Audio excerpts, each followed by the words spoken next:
River of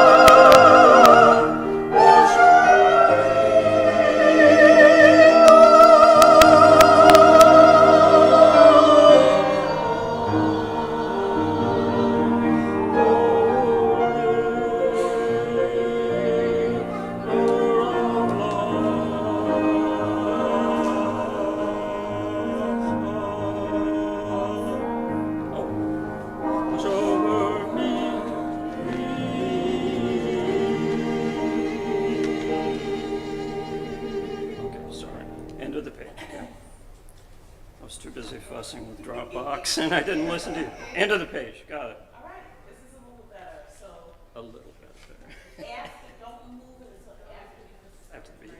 After what? At what point? Just tell me when.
Welcome to the ingathering at the First Unitarian Universalist Church of Houston.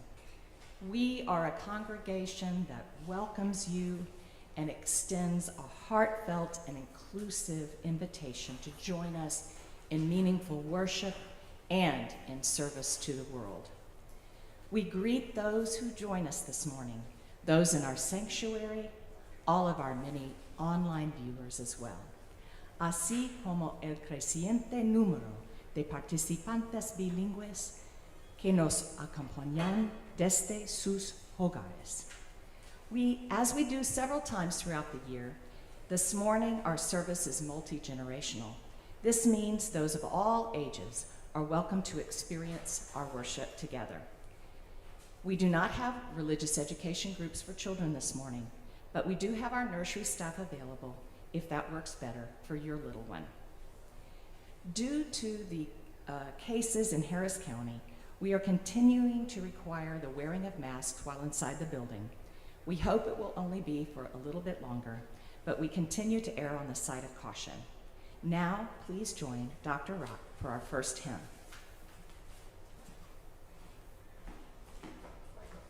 Good morning.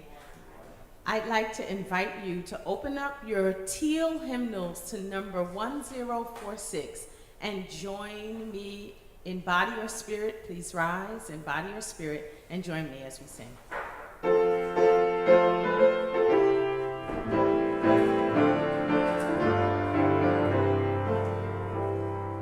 Shall we gather at the river, where bright angels meet their trod, with its crystal tide forever, flowing by the throne of God? Yes, we'll gather at the river, the beautiful river. We'll gather with the saints at the river that flows by the throne of God. On the margin of the river, watching up the silver tide, we will walk and worship ever, all the happy golden day. Yes, we'll gather at the river, the beautiful river. Gather with the saints at the river that flows by the throne of God. Ere we reach the shining river, lay we every burden down. Grace our spirits will deliver and provide a robe and a crown. Yes, we'll gather at the river, the beautiful river. Gather with the saints at the river that flows by the throne of God. Soon we'll reach the shining river, soon our pilgrimage will cease, soon our happy hearts will quiver with the melody of peace. Yes, we'll gather at the river, the beautiful river. Gather with the saints at the river that flows by the throne of God.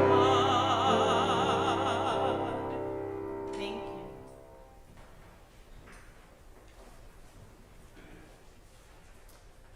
Atmospheric water vapor condenses and the water droplets succumb to gravity. Drops gather on leaves, then join to create a trickle that falls to the ground. Those trickles mingle on the earth to form a rivulet that again unites with other rivulets to establish a stream.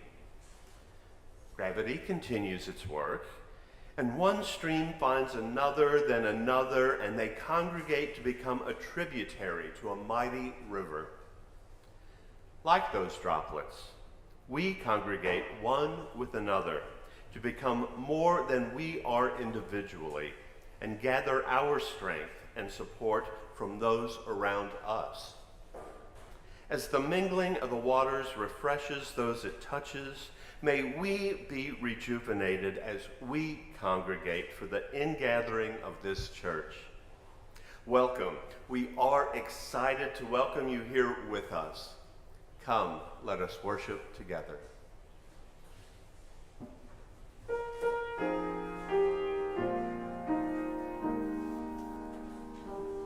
Celebremos combatiendo nuestras vidas, encendiendo esta luz.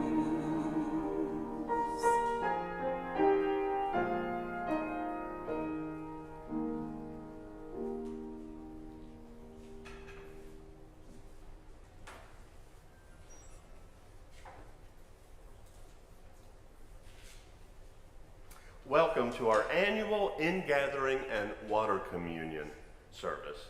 Traditionally, on a Sunday right before students return to school, often near Labor Day, many Unitarian Universalist congregations begin the new congregational year with ingathering. For the last 4 decades, many have included the water communion, also known as the water ceremony or the mingling of waters. Ingathering marks a return to regular church attendance after a summer away from school and sometimes away from home on vacation. Many attribute the summer break to an agrarian society's need for the entire family to help on the farm. But extra hands are typically needed for spring planting and the fall harvest, not during the summer. More likely is the fact that before air conditioning, cities made of asphalt, glass, and metal created a sweltering environment with very little relief. America's middle and upper class families would escape to the cooler countryside. Certainly, some of the Unitarians and Universalists in Boston followed this pattern. Many students no longer showed up during the hottest months, so summer breaks were instituted. First in urban areas, then in the countryside. Fans of the musical Hamilton will remember in the second act, Eliza asks Alexander to join the family upstate during the summer heat. Hamilton stays in steamy New York to craft a compromise so his financial proposals will make it through Congress, and finds himself compromising other things as well. Almost 200 years later, in 1980, 2 Unitarian Universalist women created the water ritual as part of a worship service they designed for a convocation. This year, for our water communion, we invite you to meditate upon the question, how does the water you brought refresh and renew you? In your order of service, you'll find a piece of paper with raindrops, a reminder of the vast cycle of water that we're each a part. I invite you to write a response to the question, how does the water you brought refresh and renew you? Of course, if you haven't brought water, you can think metaphorically and think, how would the water I would have brought refresh and renew me? How does the water you brought refresh and renew you? There will now be 3 minutes for you to reflect on that question. Ushers will collect your raindrops during your raindrop responses during the offering, and we'll read representatives of your responses later on.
de ti. Can you repeat after me?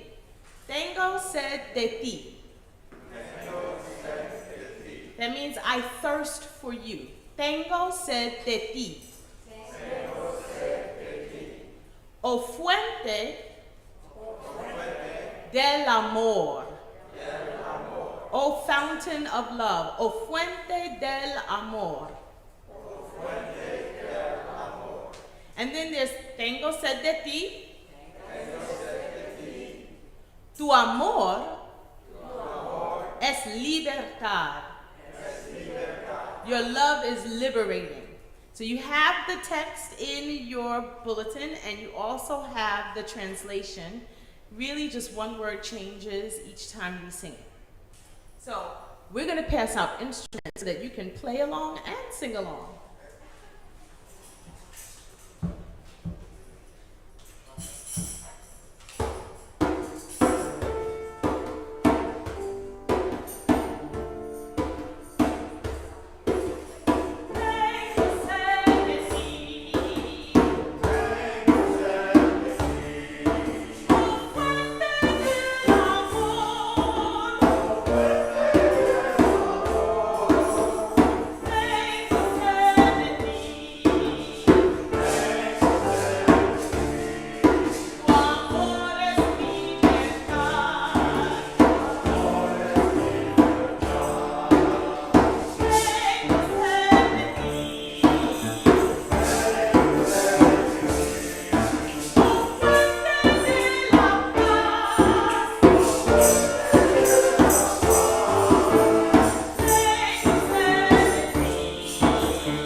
Thank you all for participating in that.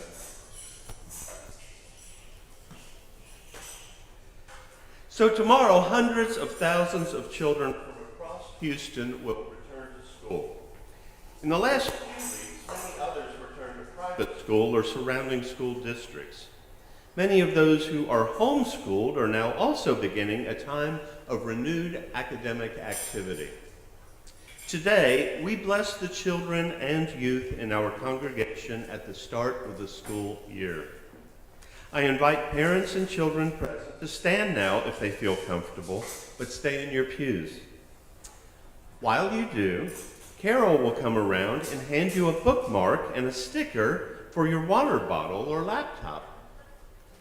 We hope these tokens will remind you how much you are loved at church and of your connection to the mystery of our being on this earth while you're at school. Parents, whether you are here or at home, you can place your hand on the shoulder of your child or children. If your child has their school backpack on, you might place your hand on the backpack instead.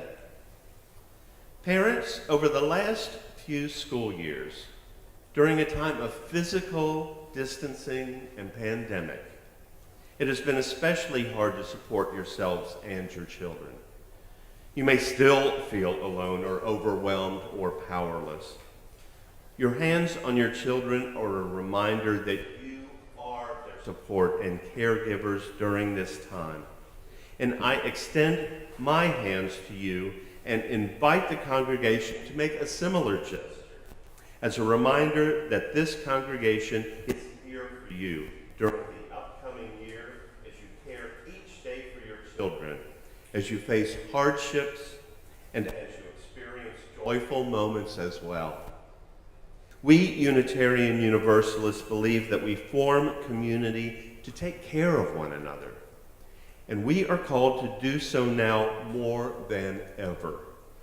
Children and youth, those of you starting your studies, and for those of you whom your studies have already commenced, I extend to you this blessing.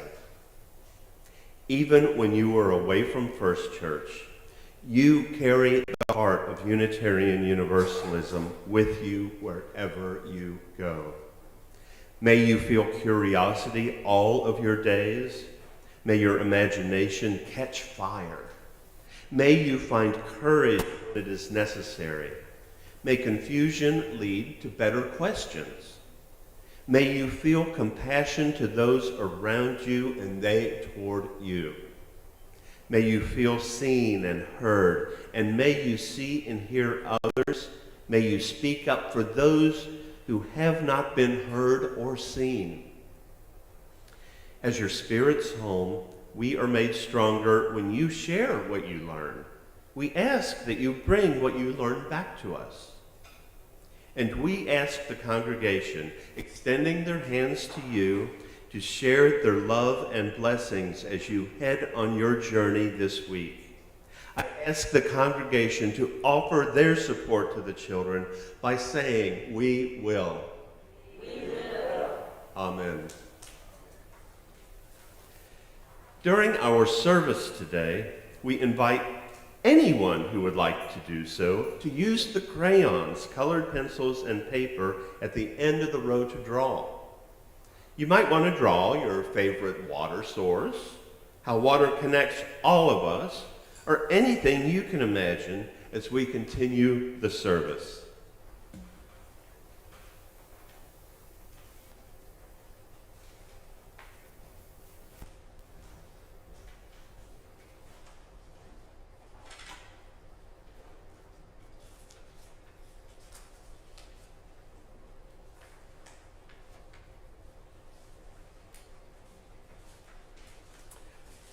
Please join with me in a spirit of reflection, a time that some call meditation and others name prayer. Today is an intergenerational service, and I'd like to do something a little different. I'm sharing this prayer for our children by the Reverend Dr. Robert F. Kaufman. We wish for you a storm or two that you may enjoy the calm. We wish for you tranquility in time of trial. We wish for you a cool breeze on a warm day and pale white clouds that you may better appreciate the blueness of the sky. We wish you darkness that you may see the stars. We wish you anticipation of high adventure, and we wish you the courage to avoid battle. We wish you a sense of wonder and poetry and music. We wish you companionship that you may appreciate solitude. We wish you a friend who will understand you, and understanding so that you may have a friend. We wish you may become all that you wish to be, and more than you hope that you can be. We wish you a flower to smell, a hand to touch, a voice to cheer, a heart to gladden. And we wish you someone to love as we love you. Amen.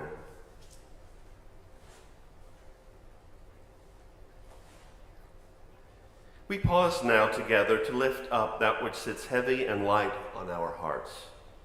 Please continue to keep Richard Brosted's family in your hearts as they mourn his passing. The celebration of his life will be this upcoming Saturday here, August 27th at 2 p.m. We continue to mourn and hold in our hearts all those dealing with the results of violence from around our city to around the world. It just seems like every morning on the news there's another report of someone losing their life. It just breaks my heart. May we not only learn peace and learn love, may we practice them in our lives. Now, someone has written in the book, blessings requested for the celebration of the birth of me, Donald Scott Cooper, born in 1960. So you not only know what year I was born, you know my first name now. So I invite you now to say the name or bring to mind those you wish to be held by the loving embrace of this religious community. They are part of the great cloud of witness and memory, and we will, even if we do not know their names, hold them in our hearts.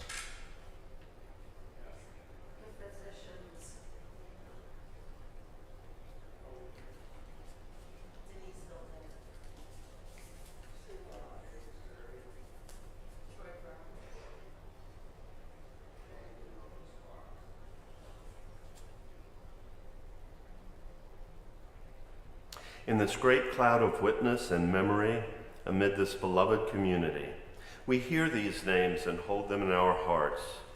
Let us remember the suffering and joy amid and among our community that we do not know. We pause in awe and wonder of the beauty, diversity, and mystery that is life. In the spirit of love, in the spirit of hope, and in the spirit of compassion, I invite each of you to enter into a time of silent prayer, meditation, or reflection.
Each week, our morning offering is shared with an organization that shares our Unitarian Universalist values and through which we may live out our principles in the world.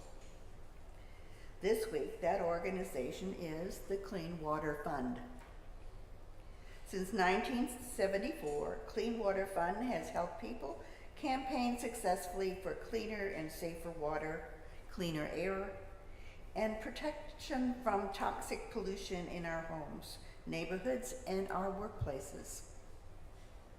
First Church member and Clean Water Fund Texas Director Becky Smith is here to tell us more about the organization. Becky?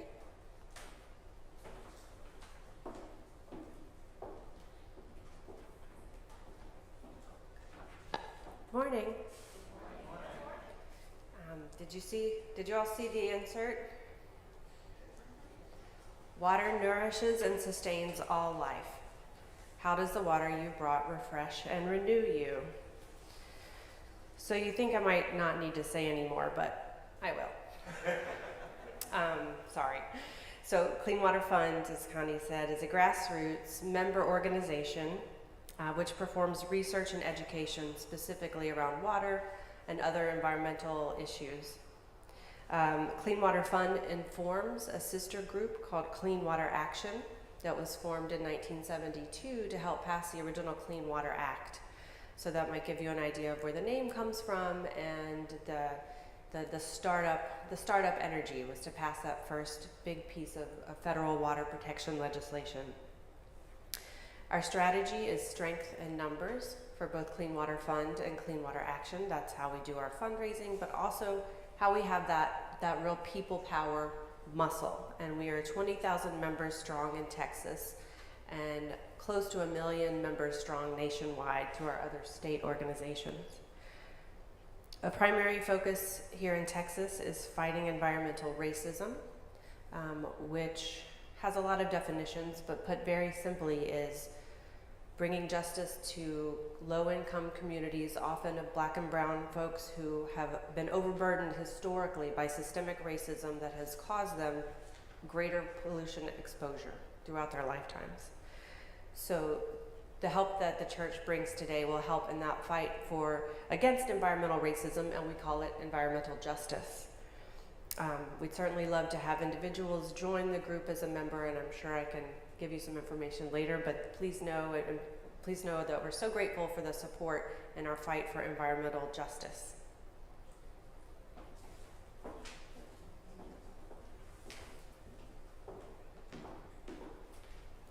Those in our sanctuary will find the instructions for text giving in the order of service, and those watching the live stream will see the instructions on your screen. Our regular Sunday morning offering collection invites us to weave a tapestry of love and action. We ask that you give generously. An offering will now be received.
Please join with me in saying the dedication to the offering that can be found in your order of service. To the work of this church, which is weaving a tapestry of love and action, we dedicate our lives and these our offerings.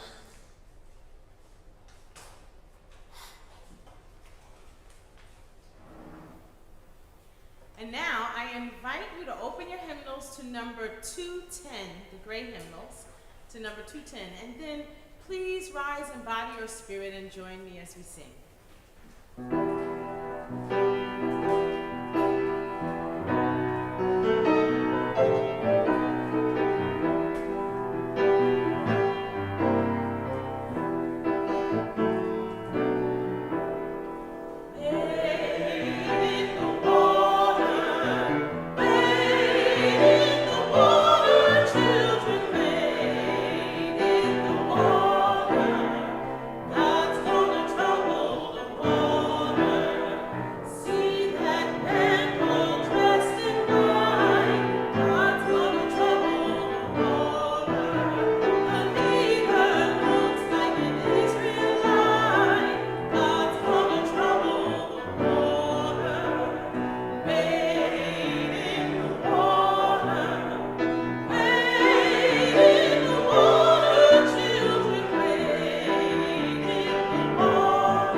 Please be seated.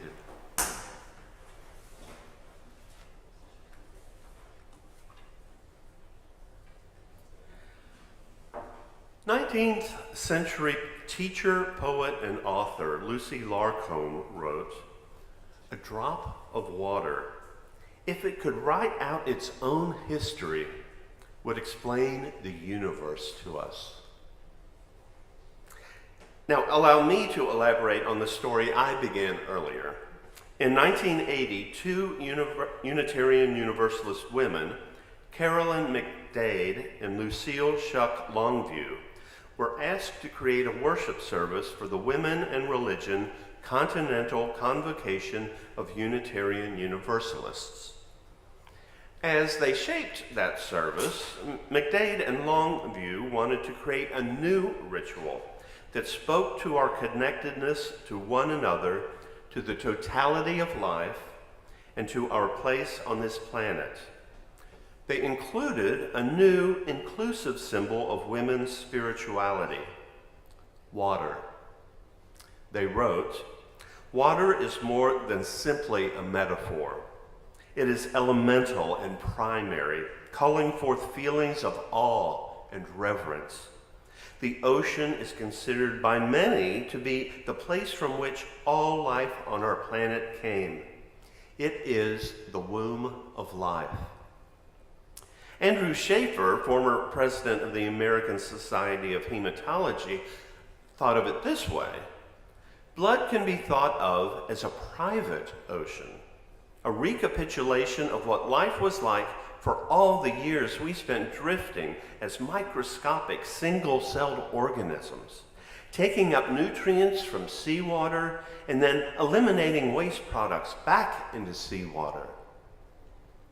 Not only is blood mostly water, but the watery portion of blood, the plasma, has a concentration of salt and other ions that is remarkably similar to seawater. Our interconnectedness is pulsing through our bodies. So water is not only a metaphor for our interconnectedness, it is the reality.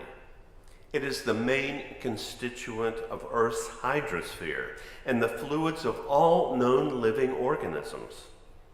Water covers about 71% of the Earth's surface, mostly in seas and oceans. Even without providing food or energy, it is vital for all known forms of life. Just as in one drop of water are found all the secrets of all the oceans, one drop might reflect all the elements of the interdependent web of all existence of which we are a part. Imagine if that drop was faceted.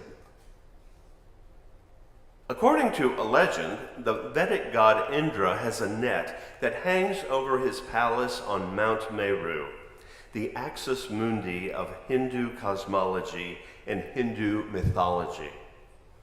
In the Avatamsaka Sutra, the image of Indra's net is used to describe the interconnectedness of the universe. This is that story. Far away in the heavenly abode of the great god Indra, there's a wonderful net which has been hung by some cunning craftsman in such a manner that it stretches out infinitely in all directions. In accordance with the extravagant tastes of deities, the craftsman has hung a single glittering jewel in each eye of the net. And since the net itself is infinite in dimension, the jewels are infinite in number. There hang the jewels, glittering like stars in the first magnitude. A wonderful sight to behold. If we now arbitrarily select one of these jewels for inspection and look closely at it, we will discover that in its polished surface, there are reflected all the other jewels in the net, infinite in number. Not only that, but each of the jewels reflected in this one jewel is also reflecting all the other jewels, so that there's an infinite reflecting process occurring.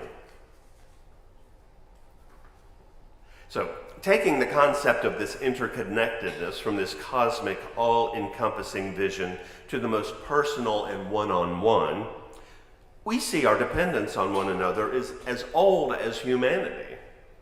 In the Paleolithic or Old Stone Age, danger was everywhere. Harsh weather, few resources, and large animals only too happy to make dinner of those early Homo sapiens. So these folks became social creatures, living and working together within a community of belonging to simply survive. People within these tribes came to cooperate and trust one another, to the extent that they might sacrifice themselves to protect their tribe, because they knew the others would do the same for them. And so it went, down through most of history. Collectivist social organizations were the norm. In early societies across Europe, Asia, and the Americas, people worked in partnership and lived in harmony with nature. These societies rely on a horizontal social structure, stressing relationship within communities rather than a social hierarchy between them. But by the 16th century, religion, politics, and economics converged in Europe to create a new worldview. The Protestant Reformation occurred, and a central tenet was that individuals did not need an intermediary, like a priest or a saint, to connect to God. The Protestant work ethic promoted industriousness, duty, hard work, progress, and the accumulation of wealth. Individualism and capitalism were the inevitable results. Individuals intent on building wealth found themselves even crossing the ocean in search of more land and riches.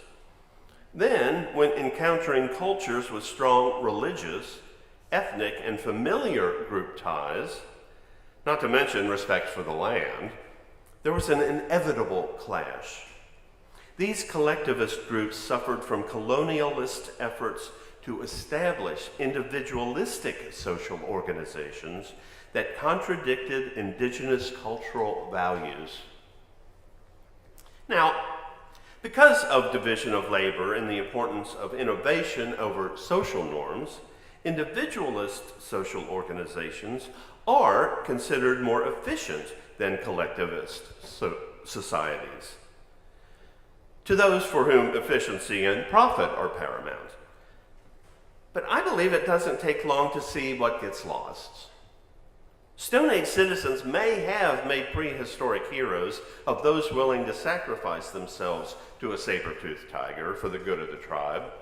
But in today's corporate culture, the heroes are those willing to sacrifice others so they may gain. Usually only in a business sense, but not always. Many people began to question that dog-eat-dog Western view of a workplace and career during the pandemic. In what has been referred to as the Great Resignation, nearly 57 million Americans quit their jobs between January 2021 and February 2022. One writer called it instead the Great Exploration, because workers began re-examining their personal and professional priorities. People began to reconsider whether the time they spent away from family and friends to commute and work unpaid overtime was really worth it. People realized their boss on the Zoom call referring to the worldwide wicket family isn't family. The 4-year-old running amok over their shoulder during that Zoom call is. The old friends who called us out of the blue to check up because the isolation was taking a toll on all of us, our family. People were longing for human connection. The collectivist society features of strong religious and familial group ties began to gain importance over the individualist emphasis on unending hard work and the accumulation of wealth for us and our immediate family.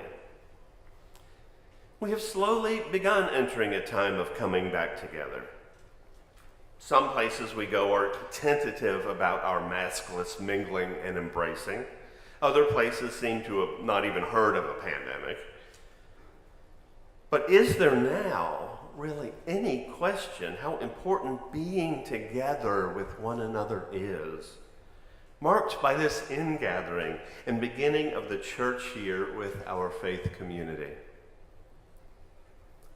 In one of my favorite quotes, Albert Einstein told us, "A human being is a part of the whole called by us universe, a part limited in time and space. He experiences himself, his thoughts and feeling, as something separated from the rest, a kind of optical delusion of his consciousness.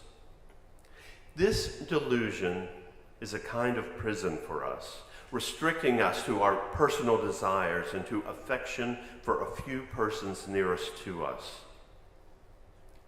Our task must be to free ourselves from this prison by widening our circle of compassion to embrace all living creatures and the whole of nature in its beauty." Which allows me to circle back to where I began. A drop of water, if it could write out its own history, would explain the universe to us. Amen.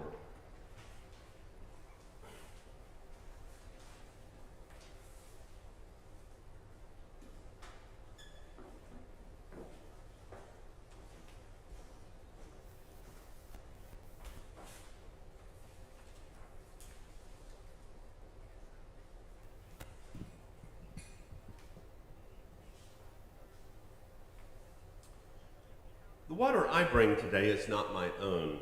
It is what remains from last year's service, and indeed from many years' services before that. The water connects this community with its history. It's a reminder of the gifts that have been given in the past so that we might have a present together. This water has come from across town and across the world, but has remained in this community. We use it at child dedications and memorial services to represent the community of the First Unitarian Universalist Church of Houston. In pouring it now, I invoke all those who have come before us and the collective experiences of joy, wisdom, and sorrow that make this congregation sacred.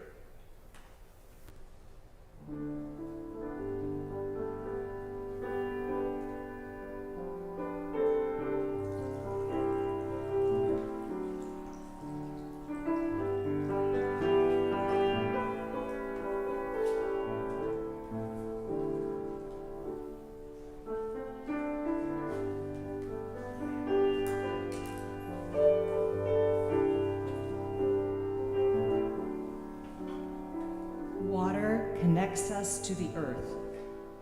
We are water, and water is us. The rivers, the streams that flow across the planet's surface, in some sense flow in our veins as well. All life on this planet is entwined. We invite you to listen to the words of this congregation about how water sustains us. I invite forward the water from members of our congregation so it can be mingled with the congregational water. This water is from both of those gathered here and those who are participating online, but who have brought their water to us over the course of the week. Our mingled water is a symbol of how we are connected and united as a beloved community.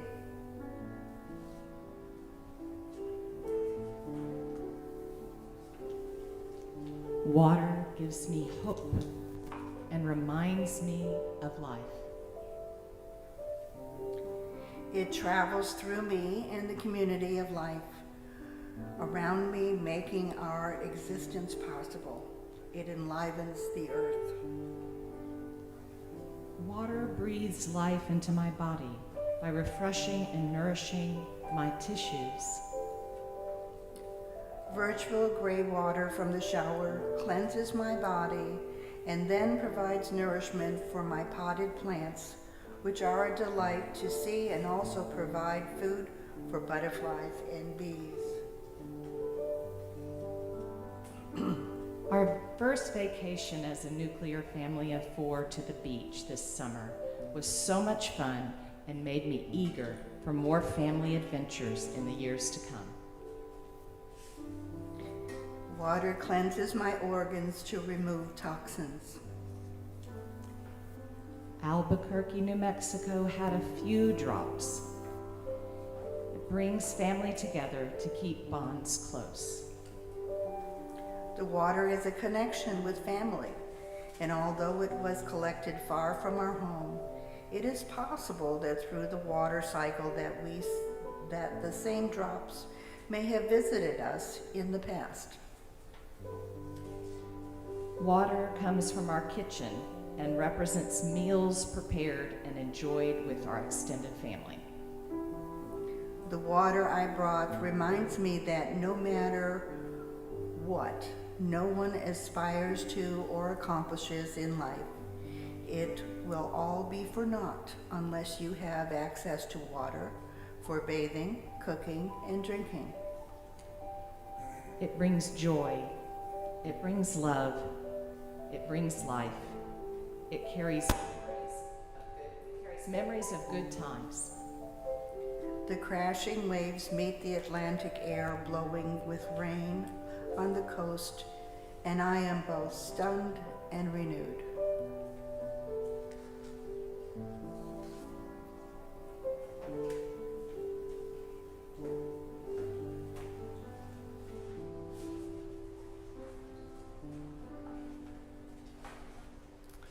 I offer you now these words from Tess Baumberger.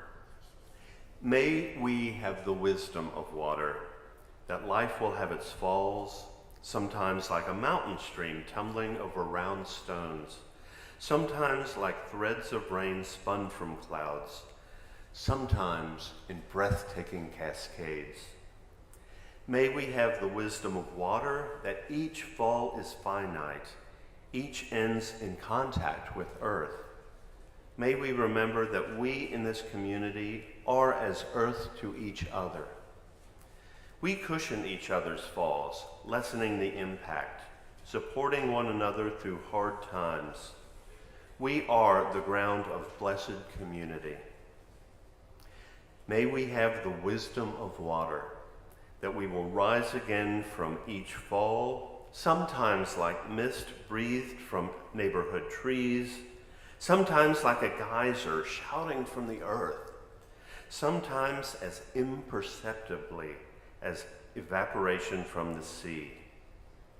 Our water, now collected, will connect us to those who gather for the second service, and then it will be boiled, strained, and purified, and put back in a jar. There we will have it with us throughout the year when we dedicate children, hold memorial services, or hold weddings. The water will represent us, the gathered community, in our collective wisdoms, joys, and sorrows. So, with these words, we dedicate our water. Unnamed and unknown source of all existence, which some of us call God and others think of as the laws of the universe. We wish to know the wisdom of water. We hope to learn to bend the flow and the mountains and up from streams. We will be soft like spring rain, ever renewing life around us. May we have the wisdom of water. Water carries us like our community as we drift through life. When we hit rapids or when we float at peace, water has blessed us. It has given us life. It sustains us. We know that each drop of rain, each rivulet is sacred, just as every member of our community is sacred. We are thankful for the water of our community, for the water of life, for the water that runs through our veins. In times of crisis and in times of joy, let us remember the strength of water. We hope that like a drop of rain, we are always part of something greater than ourselves, that we are never alone. So that we may collectively bless the water, I invite the congregation to say, Amen.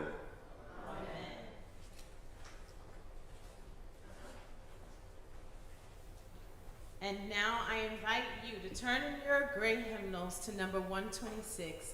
Then rise in body or spirit and join me as we sing. While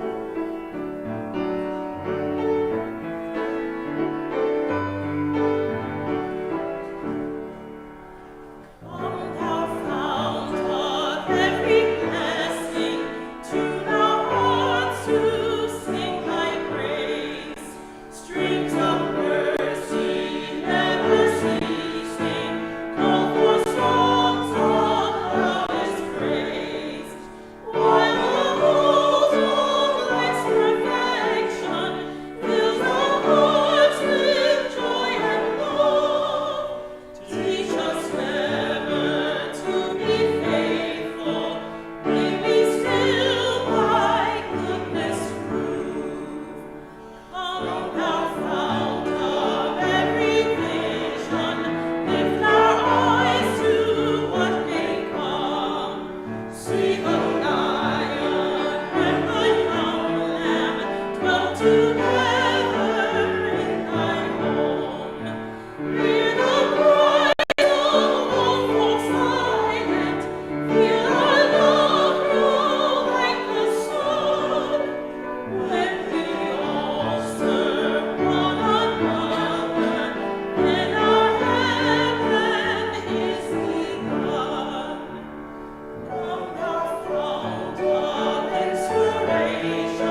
join with me now in the words from our order of service for extinguishing the chalice. We extinguish this flame, but not the light of truth, the warmth of unity, or the fire of commitment. These we carry in our hearts until we are together again.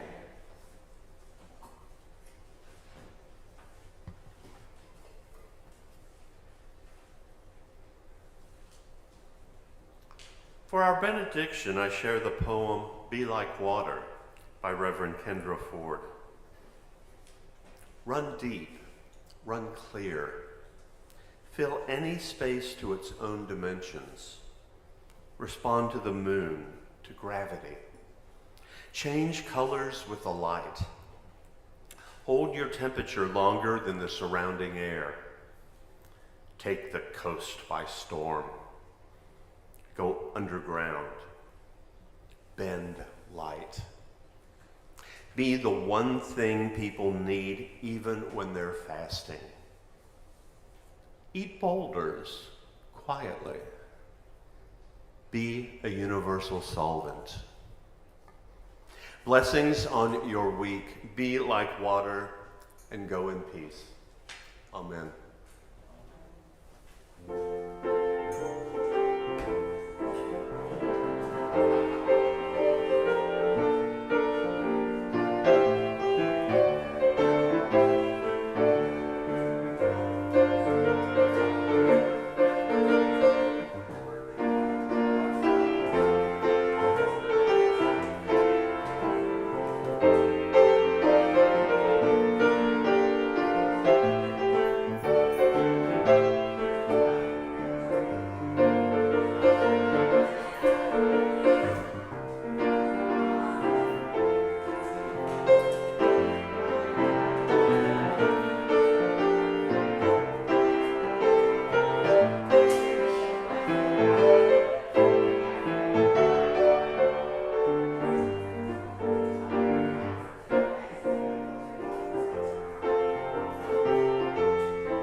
Thank you so much for watching our service today.